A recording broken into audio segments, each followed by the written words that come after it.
Hi everyone.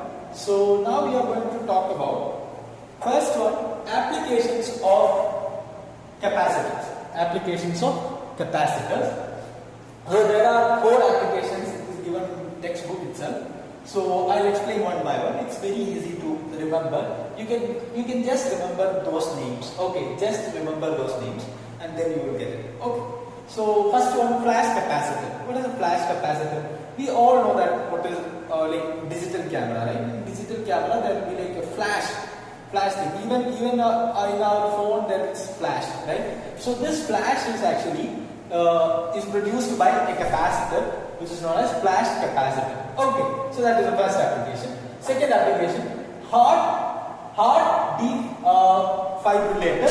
That is hard defibrillator is nothing but, so you must have seen in movies or somewhere in documentaries or in some videos, that is like a heart patient, or if there is a heart attack or what we can say, if there is a heart attack, like then the doctors will do something that is punch or will push their heart with something that is known as heart defibrillator. So that is also like that is an application of capacitor. And please note, like 2 values are given in textbook. 175 microfarad is the capacitance value of that heart defibrillator capacitor, and it's working under 2000 volt. Okay, you can produce a voltage of 2000 volt. Then next one, ignition system of automobile engines.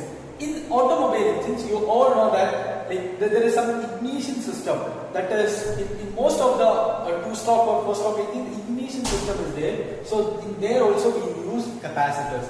So in power systems, we have to reduce the power fluctuations. So we try to reduce power fluctuations by using capacitor. And also there is like, if you want to increase the efficiency of the power system, we can use the capacitors as it. Okay, so then there are some disadvantages as well. So there are some disadvantages. But the disadvantages are not very sound. That is like there will be some disadvantages for everything, right? So, but capacitor, I believe that capacitor is the biggest thing that God had given to us. That is, the capacitor is the biggest thing. And even like I remember one thing.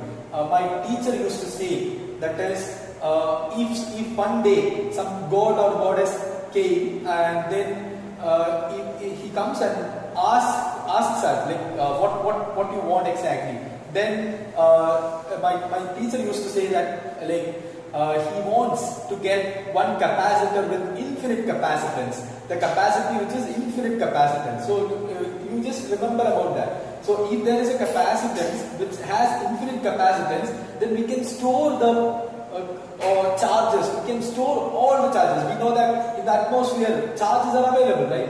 Even in the time of lightning, we will get some charges. So we can store all the charges in that particular capacitance. So that's eventually I said it's not a big deal. Okay. So then let's talk about the disadvantages. And okay, so what are the disadvantages? The disadvantages are like one thing, when we switch off the capacitor, the charges will not drive out completely. So the capacitor still works in some time, like in some short span of time. So that is a major disadvantage. So one example, in earlier times when I was a kid, my dad used to say, or my mom used to say, like when after switching off the TV, do not touch the TV again, or especially the back side, because like there will be some charges over there. There will be a chance to have an electric shock because of that. So that is a disadvantage, but that is not, when we compare with the applications or advantages, this is not a big deal. And let's continue the discussion. And now we are going to talk about something which is the gravity of this topic is very, very important. Why? Because there are 2 reasons. One is, obviously, you can expect numerical, logical problems from this topic. Second one, when you study, like after this topic, you will learn current electricity. In current electricity, the same idea, the same kind of logic, you will get surprised actually. Like the same kind of logic you can use in current electricity as well. Okay, so you will learn in the next chapter. Okay, so let's talk about series and parallel connection of capacitor. Series and parallel connection of capacitors. So first of all, you just understand what we want to learn. We want to get, or we want to learn the capacitance value of this combinations of capacitors. We want to get the capacitance.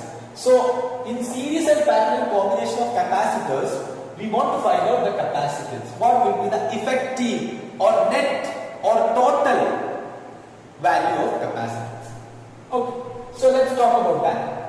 First we will discuss series combination, then we will talk about parallel combination. In series combination, there are 3 capacitors. I have connected 3 capacitors in series. So you know that what is series? Series means one is connected to other one is connected to other one. So that is what is series. So then in series connection, like C1, C2, C3 are connected in series connection. So one thing you have to note that the total voltage that I'm going to provide, that is equal to V.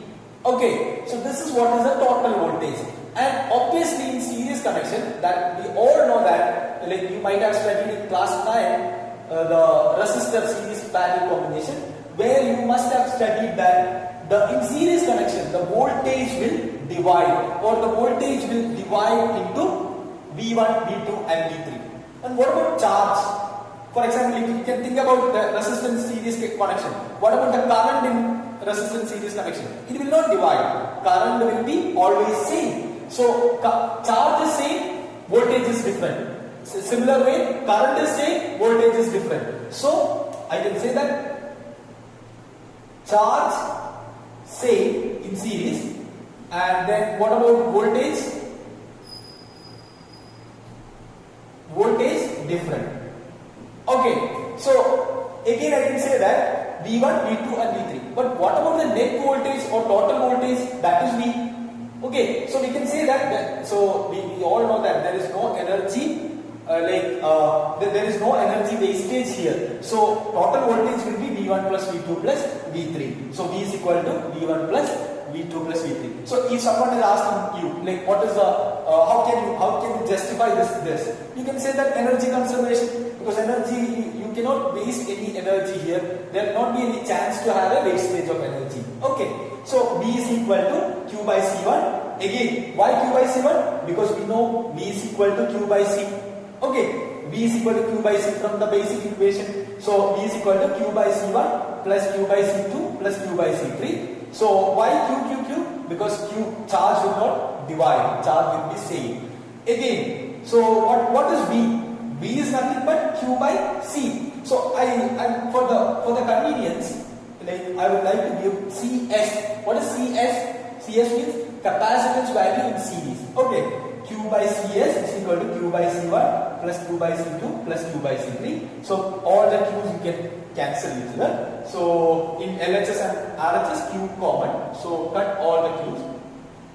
Okay, so what will be 1 by CS? 1 by CS will be 1 by C1 plus 1 by C2 plus 1 by C3. Have you seen this equation or a similar kind of equation somewhere? Yeah, like we have seen it in resistance parallel combination. So 1 by R1, 1 by R is equal to 1 by R1 plus 1 by R2 plus 1 by R3.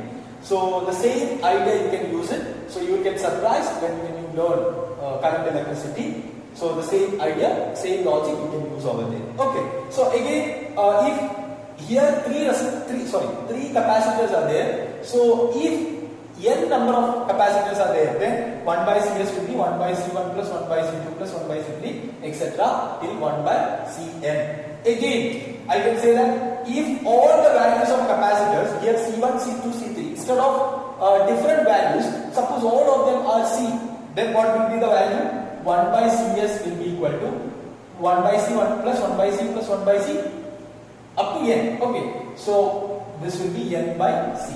This will be n by C. Or what about CS? CS is equal to C by n. CS, that is, what is CS? The total effective capacitance in series combination. that will be equal to C by N. Okay, so after discussing parallel combination, we will see many, like some of the important problems in this combination. So we will see in the next class. Okay.